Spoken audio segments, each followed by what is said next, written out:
और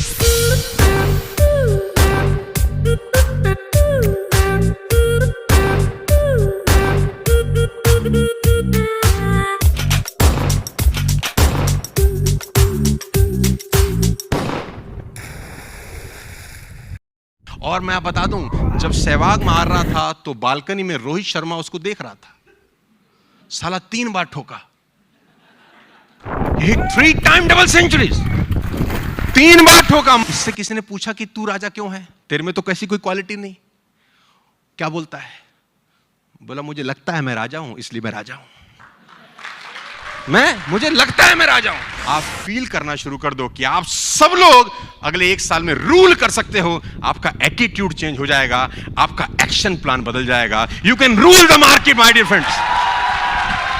मैं दावा दे सकता हूं आपको, इस दुनिया में कोई ऐसा काम नहीं है जिस अगर आप खुद पे भरोसा करें तो वो हो नहीं सकता। मैं एक बहुत छोटी सी स्टोरी अक्सर सुनाया करता हूं, 2 मिनट में जरूर सुनाऊंगा। बिफोर 1956 ये बिलीफ नहीं था कि कभी भी 1 मील की यात्रा को आप 4 मिनट से पहले कंप्लीट कर सकते हैं। ये एक ऐसी खतरनाक इंसिडेंट स्टोरी है जो अच्छे आदमी को अंदर तक खिला जाती है। 1903 के अंदर ब्रिटिश ओलंपिक के कोच थे, उन्होंने एक स्टेटमेंट पास किया कि कोई भी आदमी फिजिकली इतना कैपेबल कभी नहीं हो सकता कि वो 1 मील की यात्रा को 4 मिनट से पहले कंप्लीट कर सके।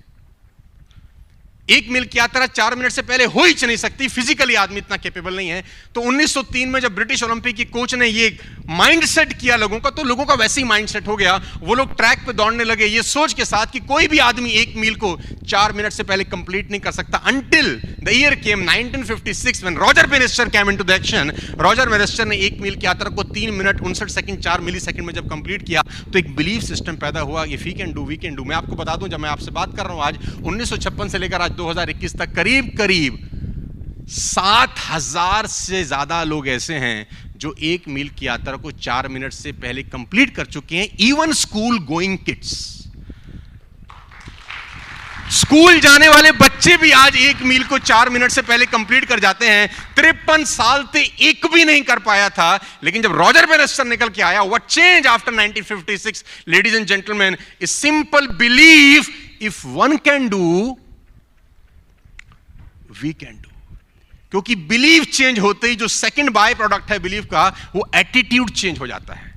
जैसे आपका बिलीफ चेंज होता है, आपका एटीट्यूड चेंज होता है। एटीट्यूड चेंज होते ही आपका एक्शन चेंज हो जाते हैं गाइस। सिंपल कहानी है। पहला दोहरा शतक सचिन तेंदुलकर ने 2010 में लगाया।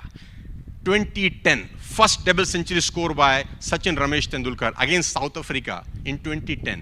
उससे पहले दोहरा शतक सोचना भी दूर की बात था, क्योंकि वनडे में बालिश साहब 200 रन टीम बना के मिलाती थी। 60 ओवर का मैच था, वही ग्राउंड था, लेकिन अगर कोई 100 बना देता था तो बहुत बड़ी बात होती कि बैट्समैन स्कोर 100। और आप देखेंगे कभी कभी कि 100 पे ही बल्लेबाज आउट हो गया, क्योंकि उसको लगता था जो करना था मैंने अब कर दिया, बहुत बड़ा काम हो गया मेरी जिंदगी का। 100 पे ही आउट हो गया। टाइम चेंज हुआ, किसी ने कभी सोचा नहीं था, क्योंकि जो लोग बल्लेबाजी करने जाते थे उनको लगता था 100 कर लेना बस बहुत है यार। 2010 में चमत्कार हुआ, पहला डबल सेंचुरी लगा वनडे क्रिकेट का। मैं आपकी जानकारी के लिए बता दूं, 2972 वनडे मैच खेले जा चुके थे इस इंसिडेंट से पहले। करीब 3000 वनडे। 1973 से वनडे इंटरनेशनल स्टार्ट हुआ और 2010 में पहला शतक लगा, दोहरा। यानी 40 साल लग गए किसी को पहला दोहरा शतक लगाने में, क्योंकि बिलीफ नहीं था कि कोई वनडे में साला डबल मार सकता है। What happened after 2010 is amazing. Non striker पे सहवाग देख रहा था, उसने देखा तेंदुलकर को कि ये मार सकता है, मैं भी मार दूंगा। Belief system change. और सिर्फ 200 वनडे के गैप में पहला डबल सेंचुरी लगने में 3000 वनडे लगे। सहवाग ने सिर्फ 200 वनडे के गैप में वनडे इतिहास का दूसरा डबल सेंचुरी ठोक दिया। क्या चेंज हो गया दोस्त? बिलीफ चेंज होते ही एटीट्यूड चेंज होता है, चाल बदल जाती है, एक्शन चेंज हो जाते हैं। और मैं बता दूं, जब सहवाग मार रहा था तो बालकनी में रोहित शर्मा उसको देख रहा था। साला 3 बार ठोका, हिट 3 टाइम डबल सेंचुरीज, 3 बार ठोका। मार्टिन गुप्टिल मारा, क्रिस गेल मारा। आज करीब 12 लोग डबल सेंचुरी ठोक चुके हैं, लेकिन 2010 से पहले नॉट इवन वंस। व्हाई? उनको लगता था नहीं मार सकते। ऐसा नहीं कि मार नहीं सकते थे, उनको लगता था। लेकिन जब तेंदुलकर ने मारा तो सबके राडार खड़े हो गए। इफ ही कैन डू हमारे यहां पर 12th के बच्चे अगर 1.5 लाख रुपए कमा सकते हैं, आपको उनको देख के सारा बिलीफ सिस्टम पैदा नहीं होता, if he can do we can do. कितना एग्जाम्पल्स है यार, और सारा का सारा खेल बिलीफ सिस्टम का है। मैं आपको फिर बताता हूं my dear friends, ladies and gentleman, कि इस जंगल का सबसे बड़ा जानवर कभी भी शेर होता ही नहीं है। सबसे बड़ा जानवर कौन होता है? लंबाई में जिराफ, राइट? बड़े में शायद हाथी। सबसे फुर्तीला कौन होता है? चीता। सबसे क्लेवर कौन होता है? लेकिन साला इनमें से कोई राजा नहीं होता ना, तो ये क्वालिटीज चाहिए इन्हें ना रूल करने के लिए। राजा कौन होता है? उसमें ऐसी कोई क्वालिटी नहीं है, ना ऊंचा है, ना भारी है, ना फुर्तीला है, ना क्लेवर है। उसमें एक आदत है जो किसी में नहीं है, उसमें एक अदा है जो किसी में नहीं है, उसमें क्वालिटी है जो किसी में नहीं है। इसका साले का बिलीफ सिस्टम बड़ा गजब है। इससे किसी ने पूछा कि तू राजा क्यों है, तेरे में तो कैसी कोई क्वालिटी नहीं। क्या बोलता है? बोला मुझे लगता है मैं राजा हूं, इसलिए मैं राजा हूं।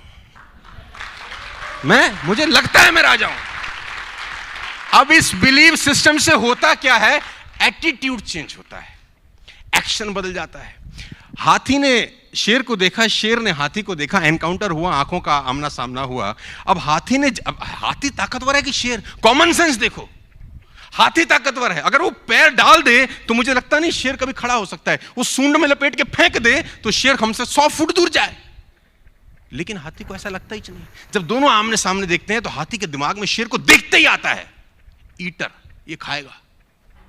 उसके थॉट प्रोसेस में क्या रहता है? खाएगा। अब शेर ने जैसे हाथी को देखा, उसके थॉट में भी आता है लंच, मैं इसको खा सकता हूं। तो जो जैसा सोचता है वैसा ही एक्ट करता है। हाथी डिफेंसिव मोड में जाता है और शेर अटैकिंग मोड। लेकिन हाथी क्या शेर से ताकतवर नहीं है? तो जवाब है। लेकिन वो वैसा फील करता है। लेडीज एंड जेंटलमैन, आप फील करना शुरू कर दो कि आप सब लोग अगले 1 साल में रूल कर सकते हो। आपका एटीट्यूड चेंज हो जाएगा, आपका एक्शन प्लान बदल जाएगा। You can rule the market my dear friends. मैं दावा दे सकता हूं आपको, ना ताकत चाहिए, ना एजुकेशन चाहिए, ना गोरा होना चाहिए, ना अंग्रेजी चाहिए, ना बड़े परिवार का आदमी चाहिए। बस तुम्हारा एटीट्यूड झलकना चाहिए कि I am a winner, that's it.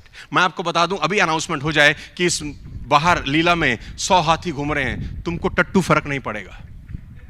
अभी अनाउंसमेंट हो जाए एक शेर आ गया है बाहर, तुम्हारे दरवाजे बंद, साला बंद कर, 100 हाथी से कुछ नहीं फर्क पड़ेगा तुम्हें। और ठीक है, क्योंकि थॉट प्रोसेस वैसा हो गया उसको लेकर। तो don't be elephant, be a lion ladies and gentleman, जिसको देखने के बाद, सुनने के बाद लोगों के होश फाख्ता हो जाए। यार बात समझ में आ रही है तो बोलो हाँ।